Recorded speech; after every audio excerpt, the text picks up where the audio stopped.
Yo, what's good, YouTube? Welcome back to the channel. Welcome back to another reaction video. Got the Baltimore Ravens just changed everything. Let's check this out. Lamar has developed as a passer. Now, for people that don't know, I am a huge Baltimore Ravens fan. I am the biggest Lamar Jackson glazer. You know what I'm saying? My glorious king, but a big time Lamar Jackson. With Lamar Jackson, with Zay Flowers, which offensive coordinator you've got. Now you get Derrick Henry in the backfield to give like that's nasty. They don't have to rely and then let alone, bro, that when Keaton Mitchell is healthy again, bro, that's gonna be a dangerous three-headed monster. You got Lamar, who is shifty and fast. You got Derrick Henry, who brings the power and speed element, and then you got Keaton Mitchell, who is just a big play waiting to happen, bro.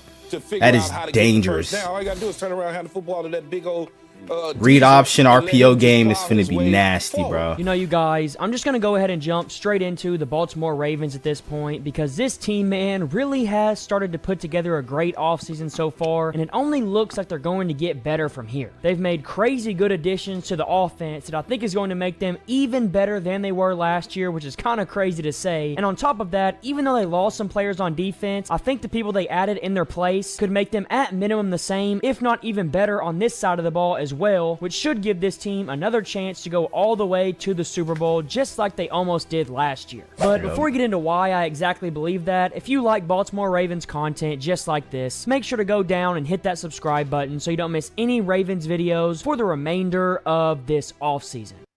Okay, so to get back on topic with the Baltimore Ravens, this team, of course, like I just mentioned, is coming off a season where they almost went to the Super Bowl. Yeah, but that loss to the Chiefs crushed me, bro. Game to the Kansas City I didn't watch Chiefs anything barely, mainly due to football or them not NFL related for like 3 level months. We all know they can. They made a few mistakes that hurt them, that didn't allow them to win the football game. Because we didn't run the ball, they were bro. Going to come back at the end, but obviously our defense held their own and didn't allow them to score in the second half. They needed to shift their full focus to the offseason to get better, so that didn't happen again in the upcoming season. And I do think they made some additions to help prevent that. The first addition comes on the offense, and I think you could argue this was the biggest addition for any team in the entire NFL, and you probably know what I'm talking about because it was the addition of Derrick Henry, one of the best running backs of all time. The Ravens are known as a team that runs the football really well, and that's mainly been because of Lamar Jackson. We've never had a true number one running back. You can never focus fully on the running back because you never know if Lamar Jackson might pull it and run himself, and that's allowed this team to be extremely versatile in what they do in the run game, which has made them a top 3 to 5 rushing attack for the last couple of years. But what's so crazy about that is that they've been able to do this without having the greatest running back rooms ever. So adding Derrick Henry is going to be the first time you have an elite running back in your backfield, and it really could change everything for this team. Derrick Henry, as we all know him, is, like I said, one of the best running backs of all time, and even though he's starting to get older, he still is putting up great production after great production. And this is behind a not so good offensive line in Tennessee. Is going to get even better on the Ravens because he's coming from a Tennessee Titans team where he had to carry the load and he didn't have any help at all. He was running behind a terrible offensive line and still put up great numbers, so I really can't imagine what he's going to be able to do behind this Baltimore Ravens offensive line, especially since the defense has to worry about Lamar Jackson as well. If I had to bet on a team to have the #1 rushing attack in the league, it would easily be the Baltimore Ravens, especially when you consider you're going to be getting Keaton Mitchell back from his injury, and we all saw the flashes that he showed us last year in his rookie season. Like, bro, that shit hurt me. It hurt me when he went down with that torn ACL, bro.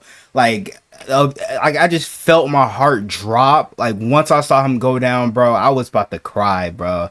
Like, Mitchell was so good for us, and we might have beaten the Chiefs if we had him, but undrafted free agent, but he started getting more and more snaps down the stretch, and he was just a burst of explosiveness when he got on the field, and he had big play after big play, and he is the perfect type of running back to pair with a guy like Derrick Henry. Derrick Henry is a guy that's going to get the majority of the touches, and then Keaton Mitchell is the guy that's going to get 5 to 10 carries a game, and he's going to give you those big chunk plays. This is shown by the fact that he averaged 8. This is basically Jahmyr Gibbs and David Montgomery 2.0. I honestly wouldn't be surprised if it's even higher than that next year, considering Derrick Henry's an even better #1 back. I honestly do think that if the Ravens wanted to, they could run the ball almost every play and still score a lot of points. But what's so great about this offense is that you don't just have to run the ball, you can also throw the ball at a high level, because we've seen Lamar Jackson get better and better as a passer every year he's been in the league, and I only expect that trend to continue. Last season, we saw I expect Lamar to throw for over 4,000 yards for the first time in his career this season. And that offense included throwing the ball a lot more, and we saw Lamar Jackson thrive in that offense, and it made it a lot harder for defenses to adjust and to stop the Ravens as a whole. You never knew if they were going to run the ball or throw the ball, and you had to be ready for both because they could do either one at a high level, and I think we're going to see that trend stay the same, if not get even better. At the receiver position, you of course have that guy Zay Flowers, who played extremely well. I'm hoping Bateman can, you know what I'm saying, break out this year expect him to continue to get and have his first 1,000-yard receiving season. You have a whole plethora of guys that are going to contribute, and that starts with Rashad Bateman and then moves on to guys like Devontae Walker, who you drafted this year, Deontay Hardy, who you added this offseason. Oh, I forgot about him too. And you can even add in the question mark of Malik Cunningham moving over to receiver, because he might be a little bit better than people expect. Deontay Hardy, bro, he's going to be an incredible, like, he's our Devin Duvernay replacement. Now, Duvernay wasn't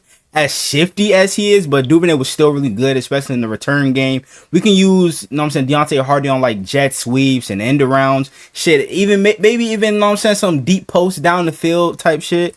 So this receiving core is going to be special this year. You can use in a lot of different ways. And when you have Mark Andrews and Isaiah Likely at the tight end position, best tight end duo in the league, great receivers, because those tight ends are both elite receiving threats that can carry the load somewhat. And I think when you put all of those weapons together, the Ravens have plenty to work with. I would easily bet that this Ravens offense ends as a top 5 unit in the NFL. And if this offense is a top 5 unit paired with what this defense is going to be, this team is going to be extremely worrisome to play against.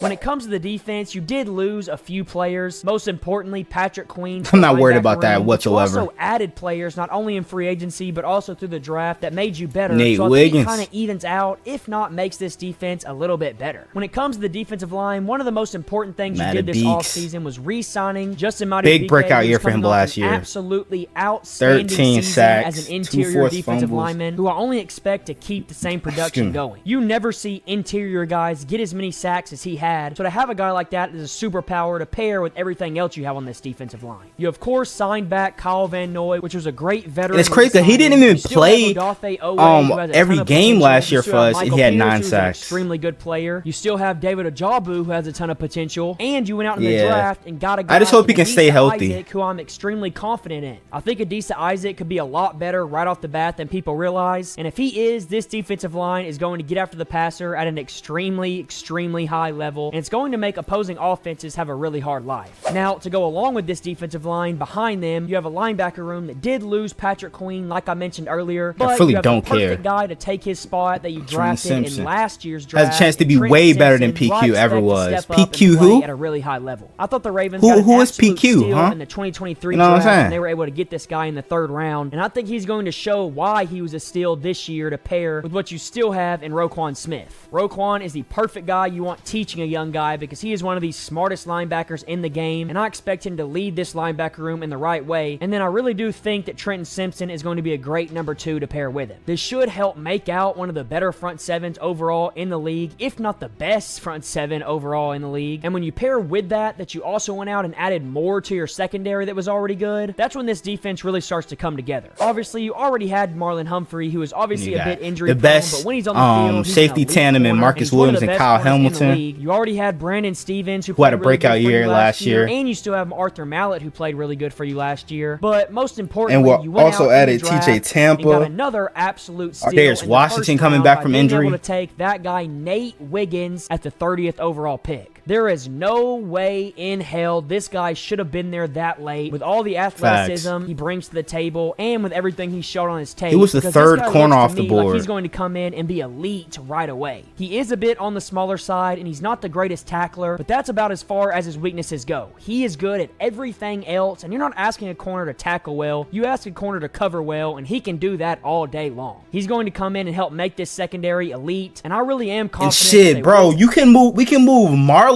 in the slot, you know what I'm saying? But even though that's kind of Kyle Hamilton's role, but like they can, you know what I'm saying? What's the fucking word? They can. Fuck, bro. I don't know why I'm blanking on the word. but they can both, you know what I'm saying, take turns playing in that slot position. Then Kyle Hamilton can play overhang sometimes, come down the slot. Marlo can play on the outside, and then, you know what I'm saying, the inside too. So we can do a lot. And then Arthur Mollett, you know what I'm saying, also plays in the slot as well. So it's gonna be crazy to see how many, you know what I'm saying, DBs we can get on the field at once. Be elite, considering because Kyle Hamilton could also play in the box. Remember that. Kyle Hamilton on the back end, and you're still gonna have Marcus Williams, even though you lost Geno Stone. So if this defense is elite, like we all expect it to be, paired with an offense that I think is going to be even better than they were last year, this team as a whole, like I said at the beginning of the video, is going to be a true contender, and they're going to be extremely scary to play against. Hey man, what do you guys think? Y'all let me know down in the comments below. Hope you guys enjoy the video. Make sure you guys like, comment, subscribe to the channel if you're new. Turn on post notifications and notify whenever I drop another banger video. On the road to 300 subs. Let me get that for more banger NFL content like this. And without further ado, I'm out. Gang!